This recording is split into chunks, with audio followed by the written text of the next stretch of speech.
Evet arkadaşlar. Ya bir dakika bitiyor, az kaldı. Ne yapayım? Ne yapıyorsun daha? Tamam, bitti. Son toplama. Alt tarafa bir aylık masraf çıkarttık ya. Bir aylık masrafı çıkarttık ama arabanın tamirleri yüzünden birazcık bir aylık düşüncemizi, hesabımızı aşmışız. Allah'tan ikimiz de emekliyiz. Boştan dememişler. Endek hesap çalışıyormaz diye. Ya araba birazcık bize problemler çıkarttı bu ay. Bu arada ya biz böyle paldır küldür daldık. Biz ne yapıyoruz derseniz, biz 16 Aralık'ta yola çıkmıştık. 16 Ocak oldu. 16 Ocak olunca, daha doğrusu dün 16 Ocak'tı. Oturduk, hesaplamalarımızı yapıyoruz. Bir ayda ne yemişiz, ne içmişiz, ne harcamışız. Çünkü eğer yolda her yediğiniz, her içtiğinizi böyle uzun yolculuklara çıktığınızda hesaplamazsanız evdeki hesap çarşıya uymuyor. Bir de bizimki gibi emekliyseniz ve aylıkçıysanız bazen fazla açılabiliyorsunuz. O yüzden her zaman ayağımızı yorganımıza göre uzatmamız gerekiyor. Biz 4 senedir gezerken her gezmeye çıktığımızda mutlaka en ufak çay parasından tutun tuvalet parasına kadar her türlü harcamamızı mutlaka yazıyoruz. Yazmazsak çünkü hesabımızı kaçırıyoruz. Şimdiye kadar açtığımız olmadı. Bu ay biraz abarttık ama biz abartmadık. Komi abarttı azıcık. Ama inşallah öyle güzel abarttı ki bundan sonra bir daha sorun çıkartmayacak bize. Umuyoruz inşallah. Şimdi neler yapmışız ben sana söyleyeyim. Bir ayda yemekleri harcadığımız, ama bu yemeklerin içine şeyleri katmadım bak. Dışarıda böyle keyfe keder yemek yediğimiz zamanları falan katmadım. Hani akşam yemeği yediğimiz, arada öğlende atıştırmalık yaptığımız. Zorunlu yemekler yani. Yani karavanda pişirdiğimiz yiyecekler için yaptığımız alışverişlerin Tabii. toplama. Zorunlu yiyecek mi diyorsun sen? Hayatta kalmak için olan aldığımız gıdalar. Ya hayatta kalmak için derken böyle insanlar da zannedecekler habire makarnayla falan besleniyor. Yok öyle bir şey yani. Allah Allah. Gayet güzel yemeğimizi yiyoruz yani. 936 lira 73 kuruş net olarak yemek yemek için, yemeklik alışverişler için arabamıza harcadığımız, bunun içine sebzesi, meyvesi, suyu, eti, her şeyi dahil. Bir ayda yediğimiz. Sonuçta biz 2 kişiyiz. Artı bu ay birazcık daha düşük olmuştur muhtemelen. Çünkü evden çıkarken evdeki buzdolabındaki malzemelerimizi de sonuçta arabaya koyduk geldik. Yılbaşını bir de abimle geçirdik. Yılbaşını abimle geçirdik birkaç gün. Evet, o da vardı. Yani bu yüzden yemek birazcık düşük oldu. Yakıt için harcadığımız para 683 lira 74 kuruşluk. Mazot almışız. Arabanın mazotu boştu ama hemen çıkar çıkmaz doldurmuştuk. Ve 25 lirada Dalyan'a geçerken feribot için para harcamışız. O da zaten son yakıt için harcadığımız paraydı. Toplam 708 lira yakıt için para harcamışız arabaya, ama arabanın içinde şu anda 25 lira yakıt sayma. ya yol parası diye düşünüyorum ben. Yani 708 lira 74 kuruş araba için para harcamışız. Bunun içine bizim ısınma için harcadığımız mazotun parası da dahil, ama onun çok yüksek bir rakam tutacağını zannetmiyorum. Yani günde maksimum 1 litre kadar falan. 1 litre falan, evet. Günde 1 litre falan Biz o harcıyor. kadar soğuk yerlerde dolaşmıyoruz. Ama soğuk yerlerde dolaşmıyoruz ama şu anda biz kutupayız değil miyiz acaba? Bu kadar üşüyoruz. Ya ama hava soğudu birdenbire. Ondan sonra gelelim Ortasında güneş var. dışarıda yediğimiz yemeklere. Yani böyle arada bir canımız istedi. Hani siz de seyrediyorsunuz arada bir, işte orada şunu yedik. Öğlenleyin gezerken bunu yedik. Canımız istedi, bir yerde oturduk, kahve içtik, çay içtik. Bunları normalde arabada yapabileceğimiz halde dışarıda yaptığımız zamanları ayrı tuttuk. Onlar da 255 lira 25 kuruş tutmuş. Bu 255 lira siz ne yiyorsunuz, ne içiyorsunuz derseniz, biz lüks restoranlara girip yemeyi sevmiyoruz. Daha çok böyle yerel yerlerde yemeyi seviyoruz, kahvemizi, çayımızı. Çok meşhur ve pahalı bir kahve dükkanında kahve içmek de dahildi. Adını söylemeyeyim, reklama girmesin. Evet, Seattle Büyükelçiliği. Seattle Büyükelçiliği, evet. Ondan sonra bunun haricinde yaptığımız alışverişler var. Arabanın hırdavat alışverişleri var. Onları tamirata saymıyorum çünkü bulunsun diye aldığımız şeyler var arabanın içinde. İşte bizim ıvır zıvır işlerimiz oldu. Yani bunlar olmasa da olur. Bunları normalde dışarıda tutabileceğimiz şeyler. Bunlar ne kadar tutmuş? Bunun içine şey de koydum ama. Mesela bir kere de çamaşır yıkattırdık. Çamaşırımız da bunun içine dahil.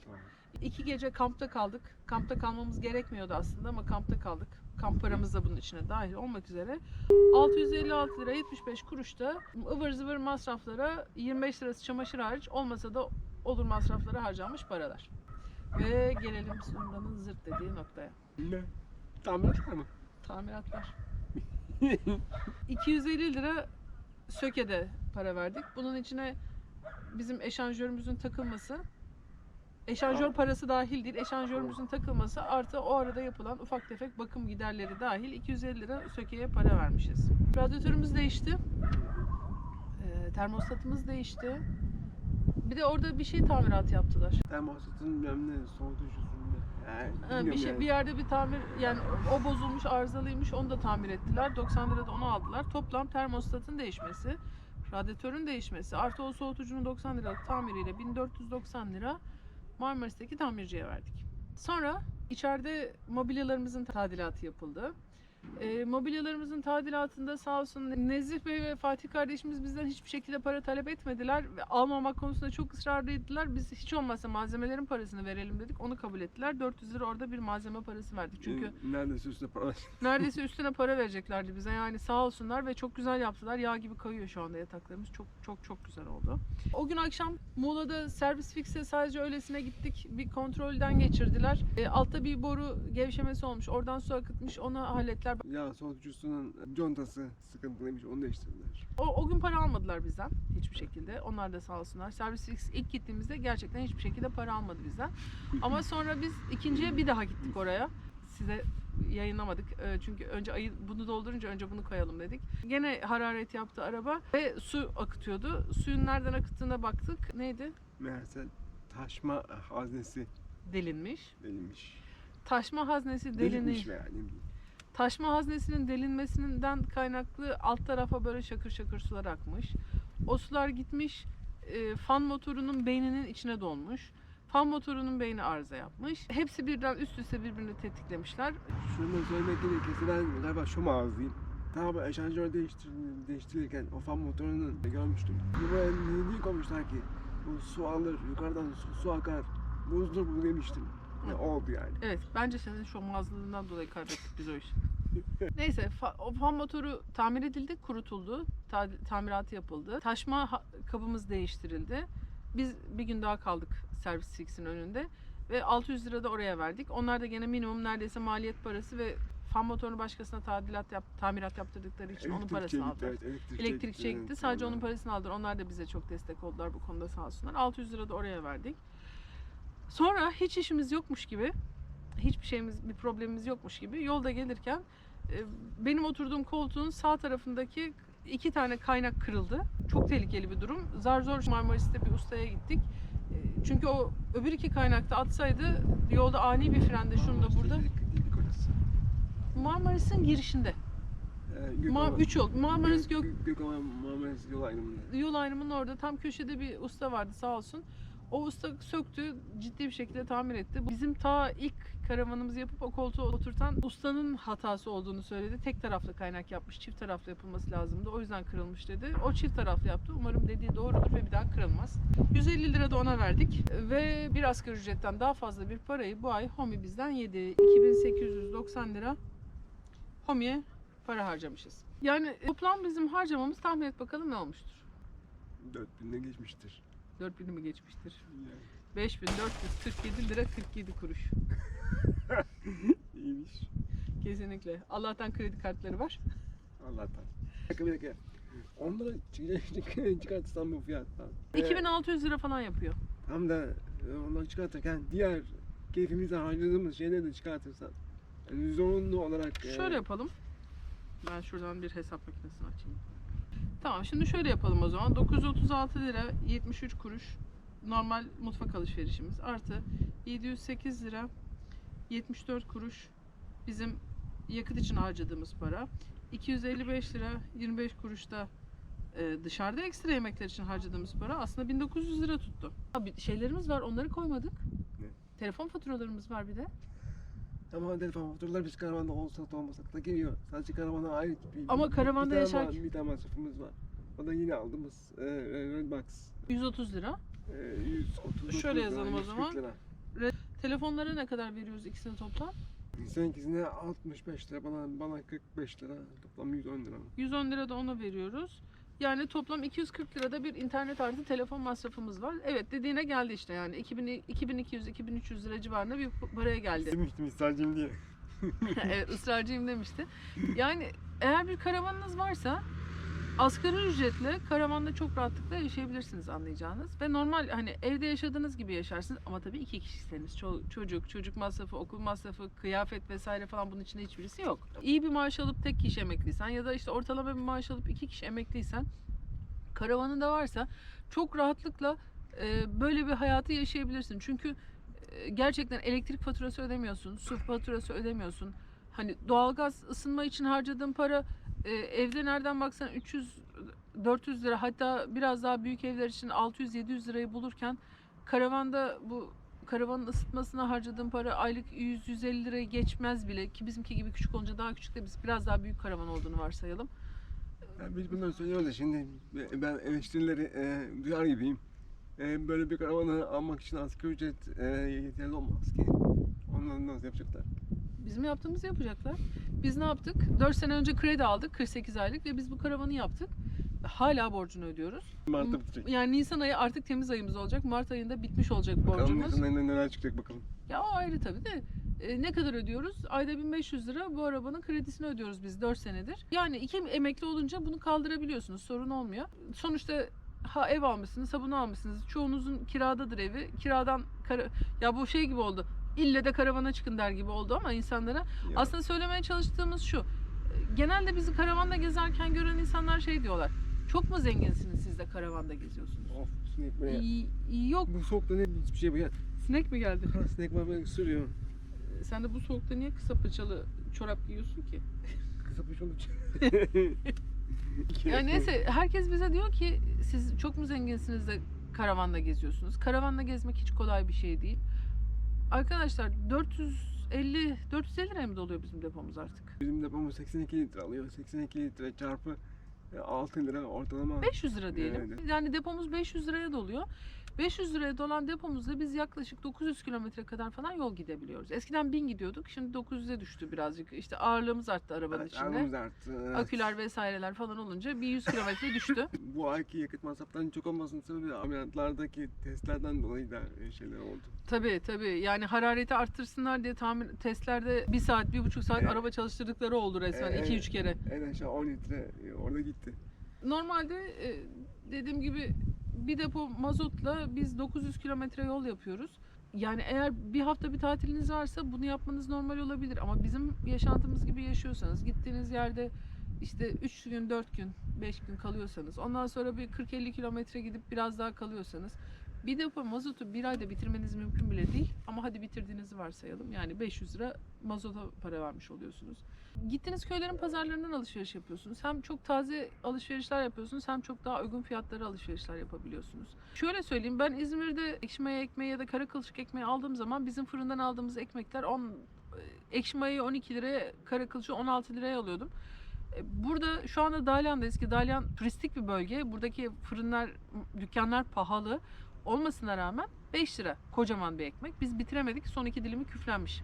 Balıklara vereceğiz şimdi. Trakya'da 3 liraydı. Yani sadece ekmekten size fiyat biçiyorum. Yani büyük şehirde yaşamakla arasındaki farktan. Sebze almaya çıkıyorsunuz. Tazecik sebzeler köylüler tarlalarından toplamış. Hem onlara destek oluyorsunuz. Yumurta deseniz pazardan organik yumurtanızı 1 liraya alıyorsunuz tanesini. Zaten şu anda şu malum zincir marketlere gitseniz onlarda bile o çiftliklerde yetiştirilen yumurtaların tanesi 1 lira civarına geldi artık. Yani hem her şeyin tazesini, organiğini yiyorsunuz, hem daha ucuza yiyorsunuz. O yüzden yemek masrafları biraz daha düşük oluyor. 2 kişiyiz zaten. Biraz daha az abur cubur yiyoruz. Daha güzel yürüyüş. Aklıma şey geldi. Yaman Bey'in yaptığı alışveriş geldi. Evet. Bizim daha önce çekimini yaptığımız karavandaki Yaman Bey karavanda olunca tabii alışverişi az yapıyorsunuz. O da böyle üst baş eşofmanlarla falan gitmiş pazara. Demiş ki şuradan bana 2 tane domates ver ama domatesler fazla büyük olmasın. Bir seferde bitecek gibi olsun. İşte 2 tane biber koy. Bir tane de patlıcan ver. Ya da neyse işte onun gibi bir şey. Ondan sonra hepsini poşete koymuş. Pazarcı demiş ki yok abi ya sağ ol. Para istemiyorum. Al bunları git. Hatta şey demiş. Ekmeği yoksa ben sana ekmek alıvereyim demiş. Ekmek de alıvereyim sana bunların yanına demiş yok abi ben amele değilim, ben karavandayım, sadece buzdolabında yer yok, o yüzden çok fazla alışveriş yapamıyorum. Ya bak bu arada şimdi ne dedik? Onlara hakim gördüğümüzden falan bir şey yok. Hayır canım. Yok, Ya sadece- orada inşaat varmış, inşaatın çalışanların varmış, onun da üstü başı öyle darmadağın olunca onlardan biri zannetmişler. O kadar az alınca da adamın şey tutmuş yani para harcamasın. Zaten emekçi orada akşama kadar alın teriyle çalışıyor. İşte bir domates, iki salatalık, bir bilmem ne almak için bir de para harcamasın. Hadi onu da ben vereyim demiş adam sadece. Yoksa asla hiç kimseye hakir gördüğümüz için değil. Düzende ameli işler yapıyorlar. Evet. Elle yapılan işler. Onlar bizden çok daha takdire şayan insanlar. Sabahtan akşama kadar terleri kurumuyor.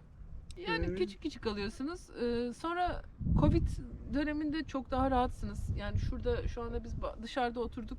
Sizinle muhabbet ediyoruz. Size bir şeyler anlatıyoruz. Etrafta bir tane bile insan yok dolaşan. Sherlock rahat kafasına göre geziyor. Biz çıkıp yürüyüş yapıyoruz. Her gün yürüyüş yapıyoruz. Evdeyken yapamıyorduk yürüyüş her gün. Müsait olmasına rağmen bizim evin ortamı yapamıyorduk. Burada yapabiliyoruz.